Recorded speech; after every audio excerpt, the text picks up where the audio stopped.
दोस्तों कहानी की शुरुआत होती है और हम देखते हैं मनोज मांगलिक को। मनोज मांगलिक ढोलकपुर यूनिवर्सिटी में पढ़ता था और आज वो गर्मियों की छुट्टियां बिताने हॉस्टल छोड़कर अपने घर जा रहा था। उसका घर शहर से काफी दूर था, इसलिए वह ट्रेन से जाने का फैसला करता है ताकि उसका सफर आराम से हो सके। आगे ट्रेन में चढ़कर वो अपने लिए खाली कैबिन ढूंढने लगता है। इसी दौरान उसकी नजर एक खूबसूरत लड़की पर पड़ती है जो एक कैबिन में अकेली सो रही थी। उसने शॉर्ट्स पहने हुए थे जिसके साथ ही उसकी चूचियां भी दिख रही थी। उधर मनोज मांगलिक अभी ताजा ताजा जवान हुआ था, इसलिए वो भी किसी गुलाबी तितली का चमगादड़ बनाना चाहता था। अब क्योंकि उस लड़की का कैबिन खाली था तो मनोज मांगलिक जाकर सीधा उस लड़की के सामने बैठ जाता है। वो लड़की इतनी खूबसूरत थी कि मनोज मांगलिक की नजर उससे हट ही नहीं रही थी। आगे मौका देखकर वो उसकी टांगे सहलाने की कोशिश करता है, पर तभी वो लड़की जाग जाती है। उसको देखते ही मनोज मांगलिक घबरा जाता है, लेकिन वो लड़की समझ चुकी थी कि मनोज उसकी गुलाबी बजाना चाहता है, इसलिए वो भी उसे छेड़ना शुरू कर देती है। अब इससे पहले कि मनोज मांगलिक उसके साथ कुछ कर पाता, तभी उनके कैबिन में एक और आदमी आकर बैठ जाता है, जिसको देखकर वो लड़की भी चुपचाप अपनी सीट पर जाकर बैठ जाती है। तभी वो आदमी भी उस लड़की को देखकर एक्साइटेड हो जाता है। उधर वो लड़की तो पहले से ही गर्म थी, इसलिए वो दोनों मनोज मांगलिक को कैबिन से बाहर निकालकर ताबड़तोड़ मजदूरी करना शुरू कर देते हैं। पर तभी वहाँ पर हरामजादा टीटी आ जाता है और उन दोनों के साथ साथ हम लोगों का भी मूड खराब कर देता है। अब टीटी के अंदर आते ही मनोज मांगलिक भी कैबिन में आ जाता है, जिसके बाद वो तीनों एक दूसरे से बातें करने लगते हैं। मनोज मांगलिक बताता है कि मैं छुट्टियां बिताने के लिए अपने घर जा रहा हूँ। फिर वो लड़की बताती है कि मैं अपने बॉयफ्रेंड के परिवार वालों से मिलने उनके घर पर जा रही हूँ, लेकिन वहीं वो आदमी उन्हें कुछ नहीं बताता। तभी वो लड़की उस आदमी को इशारा करती है और बाथरूम में चली जाती है। वहीं वो आदमी भी उसके पीछे पीछे उस बाथरूम में आ जाता है और बाथरूम का गेट लॉक कर देता है, जिसके बाद वो दोनों फिर से ताबड़तोड़ मजदूरी करना शुरू कर देते हैं। एक तरफ मनोज मांगलिक कोल्ड ड्रिंक की बोतल खोल रहा था तो दूसरी तरफ वो आदमी उस लड़की की कच्छी खोल रहा था। फिर काफी देर बाद भी जब वो दोनों वापस नहीं आते, तब मनोज मांगलिक उन दोनों को देखने के लिए बाहर आ जाता है। आगे वो जैसे ही बाथरूम के पास पहुंचता है, तभी उसे अंदर से उन दोनों के चिल्लाने की आवाजें आती हैं। उन आवाजों को सुनते ही मनोज मांगलिक की फट जाती है, क्योंकि उसने पहली बार किसी लड़की को इस तरह चिल्लाते हुए सुना था। अब वो दोनों पूरा सफर ऐसे ही लगे रहते हैं और वहीं बाहर मनोज मांगलिक ये सोचकर उदास हो रहा था कि जिस खेत में उसे मजदूरी करनी चाहिए थी, उसमें अब कोई और अपनी कुल्हाड़ी चला रहा था। अब जल्दी ही स्टेशन आ जाता है और मनोज मांगलिक भागकर अपने बाप बबलू बेकार से मिलता है। तभी उसका बाप उसे कहता है कि तुम्हारी नई मम्मी यानी ढोल ताशा भी इसी ट्रेन में है। मैं उससे 1 साल पहले मिला था और अब हम दोनों शादी करने वाले हैं। तभी बबलू बेकार की नजर ढोल ताशा पर पड़ती है और वह उसे मनोज मांगलिक से मिलवाने लाता है। अब ढोल ताशा को देखते ही मनोज मांगलिक हैरान रह जाता है, क्योंकि थोड़ी देर पहले वो जिस लड़की के खेत में मजदूरी करना चाहता था, वो तो साली उसके बाप की ही बंदी निकली। लेकिन उसे दिक्कत इस बात से भी नहीं थी कि वो उसे बजाना चाहता था, उसे तो दिक्कत इस बात से थी कि वो अभी अभी किसी अनजान आदमी से अपनी पिंकी पिटवा कर आई थी। लेकिन मनोज मांगलिक उस समय अपने बाप से कुछ नहीं कहता और चुपचाप गाड़ी में जाकर बैठ जाता है। आगे रास्ते में उसका बाप उसे बताता है कि तुम्हारे बचपन के दोस्त डैनी डेंगू और मारिया मरवाले भी छुट्टियां बिताने घर पर आए हुए हैं। अब जल्दी ही ये लोग घर पहुंच जाते हैं, जहाँ पर मनोज मांगलिक की दादी उसको देखकर बहुत खुश होती है। इसके बाद वह अपने चाचा जॉनी जानवर और चाची मोना मामूली से मिलता है। हम देखते हैं कि आज काफी समय बाद पूरा परिवार साथ में बैठकर खाना खा रहा था, इसलिए वो सभी लोग बेहद खुश थे। तभी ढोल ताशा सबको बताने लगती है कि आज ट्रेन में एक अनजान आदमी जबरदस्ती मुझ पर चढ़ गया और मेरे खेत में अपनी कुल्हाड़ी चलाने लगा। अब उसकी ये बातें बाकी के लोग बड़े ही मजे से सुन रहे थे, जिसे देखकर मनोज मांगलिक को थोड़ा अजीब महसूस होता है कि इतनी बड़ी बात ये लोग इतने आराम से कैसे सुन सकते हैं। उधर उसका चाचा अंगूर खाने में बिजी था तो उसकी चाची क्रीम खाने में, और वहीं उसकी दादी पैग पर पैग टिकाई जा रही थी। दरअसल अपने माँ बाप के तलाक के बाद मनोज मांगलिक ज्यादातर अपनी माँ के साथ ही रहता था और अपने बाप से मिलने बहुत ही कम आया करता था, इसलिए उसे लगता है कि शायद उसके बाप के साइड के लोग कुछ ज्यादा ही खुले विचारों वाले हैं। यहाँ तो कोई भी किसी को भी पकड़कर सबके सामने ही रगड़ देता था। मनोज मांगलिक की दादी दारू के बिना 1 सेकंड भी नहीं रह सकती थी।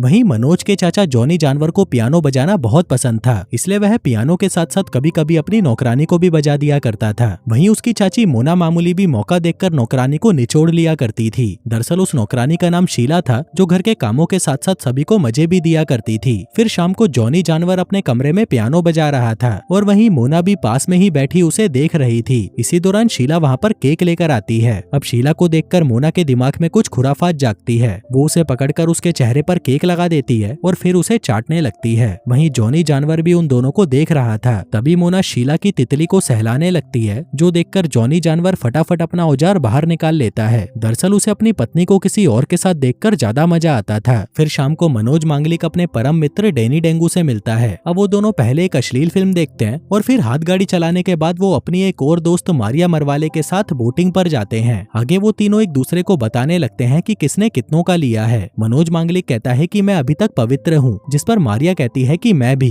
मेरी तितली का अभी तक किसी ने भी चमगादड़ नहीं बनाया है। अब ये सुनते ही मनोज मांगलिक खुश हो जाता है, क्योंकि वह मन ही मन मारिया को पसंद करता था। वहीं डैनी डेंगू ने कुछ ज्यादा ही नशा कर लिया था, इसलिए वो जबरदस्ती मारिया के कपड़े उतारना शुरू कर देता है। तभी ये सब देखकर मनोज मांगलिक को गुस्सा आ जाता है और वो डैनी डेंगू को उठाकर नदी में फेंक देता है। अब क्योंकि डैनी डेंगू को तैरना नहीं आता था, तो वह पानी में डूबकर मारा जाता है। आगे हम देखते हैं कि अपने दोस्त की मौत की वजह से मनोज मांगलिक काफी उदास रहने लगा था। इसी दौरान उसकी नजर अपने बाप और ढोल ताशा पर पड़ती है, जो कि खुलेआम मजदूरी कर रहे थे। वहीं दूसरी तरफ जॉनी जानवर भी शीला को कोने में ले जाकर रगड़ रहा था। अब ये सब देखकर मनोज मांगलिक का भी मजदूरी का मन करने लगता है। आगे रात में शीला मनोज के लिए खाना लेकर आती है, पर तभी मनोज मांगलिक उसे इस तरह देखने लगता है कि वो अभी उसे पकड़कर रगड़ देगा। वहीं उसकी हवस भरी निगाहों से शीला घबरा जाती है, लेकिन इससे पहले कि वो वहाँ से भाग पाती, मनोज मांगलिक उसे दबोच लेता है। शीला उसे रोकने की बहुत कोशिश करती है, लेकिन अब पानी सर से ऊपर जा चुका था, इसलिए वो जल्दी से उसके कपड़े उतारना शुरू कर देता है। लेकिन तभी उनका शोर सुनकर उसका बाप वहाँ पर आ जाता है और मनोज मांगलिक के मुंह पर एक जोर का चमाट लगाता है। इसके बाद हम देखते हैं कि बबलू बेकार को पछतावा होने लगता है कि उसने अपने बेटे को कुत्ते की तरह मारा, इसलिए वो अगले दिन मनोज मांगलिक, ढोल ताशा और मारिया मरवाले को लेकर शहर घूमने निकल जाता है। थोड़ी देर बाद ये लोग एक होटल पर रुकते हैं, जहाँ ढोल ताशा के कहने पर बबलू बेकार मनोज मांगलिक और मारिया के लिए एक ही कमरा बुक करवाता है, ताकि वो दोनों एक दूसरे के साथ मजदूरी कर सकें। फिर अगले दिन ढोल ताशा और मारिया मार्केट में घूमने निकल जाती हैं, जबकि मनोज मांगलिक और उसका बाप एक कैफे में बैठकर बातें कर रहे थे। तभी बबलू बेकार अपने बेटे से कहता है कि तुम्हें मारिया की पीछे से लेनी चाहिए, क्योंकि आजकल की लड़कियों को पीछे से देना बहुत पसंद है। वहीं मनोज मांगलिक ये सब बातें सुनकर शर्माने लगता है, लेकिन तभी उसका बाप कहता है कि तुम मुझे अपना दोस्त समझो। जिसके बाद वो वहाँ से आती जाती लड़कियों को देखकर उनके बारे में बातें करने लगते हैं कि किसकी चूचियां कितनी बड़ी हैं तो किसका पिछवाड़ा कितना बड़ा है। फिर थोड़ी देर बाद वो दोनों लड़कियां भी वापस आ जाती हैं। इसके बाद ये चारों उस किले में जाते हैं जहाँ पर रोमियो और जूलियट मिला करते थे।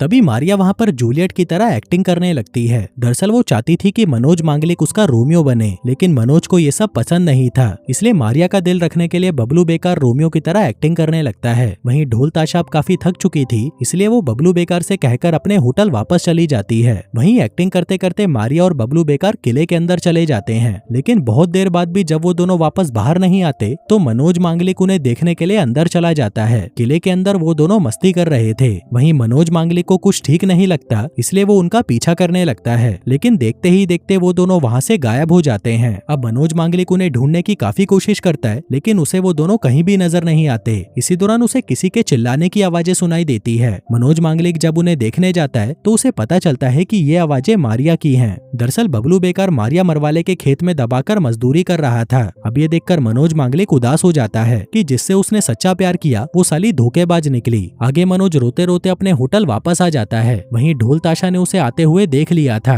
वो समझ चुकी थी कि इसकी बंदी ने जरूर इसके बाप से अपनी पिंकी पिटवाई होगी, इसलिए वो अच्छे से तैयार होकर मनोज मांगलिक के कमरे में आ जाती है। मनोज मांगलिक रो रहा था, तभी ढोल ताशा उससे रोने का कारण पूछती है। मनोज कहता है कि मुझे इस बात का बुरा नहीं लगा कि मेरी बंदी किसी और के लिए घोड़ी बनी, बल्कि मुझे इस बात का बुरा लगा कि वो बंदा मेरा ही बाप था। साला ये बाप नहीं पाप है। अब ये सुनकर ढोल ताशा उसे कहती है कि अगर तुम्हारे बाप ने तुम्हारी बंदी बजाई है तो तुम चाहो तो अपने बाप की बंदी बजा सकते हो, लेकिन मनोज मांगलिक उसे मना कर देता है और कहता है कि मुझे कुछ नहीं बजाना। लेकिन तभी ढोल ताशा अपने सारे कपड़े उतारकर उसके बिस्तर में आ जाती है। अब ऐसा मौका तो कोई गधा भी नहीं छोड़ता, और अपना मनोज मांगलिक भी कोई गधा नहीं था, इसलिए वो भी ढोल ताशा को दबोच लेता है और पूरी रात उसका ढोल बजाने लगता है। फिर अगले दिन ये चारों वापस घर की तरफ जाने लगते हैं। हम देखते हैं कि मनोज मांगलिक और ढोल ताशा तो बहुत खुश लग रहे थे, जबकि बबलू बेकार और मारिया वहाँ पर चुपचाप बैठे हुए थे। आगे कुछ दिनों तक मनोज मारिया से नाराज रहता है। वहीं मारिया तो उससे बात करने की बहुत कोशिश करती है, लेकिन मनोज उसे कोई भाव नहीं देता। फिर कुछ दिनों बाद मनोज मांगलिक की माँ उसे वापस लेने आ जाती है, क्योंकि उसकी छुट्टियां खत्म होने वाली थी।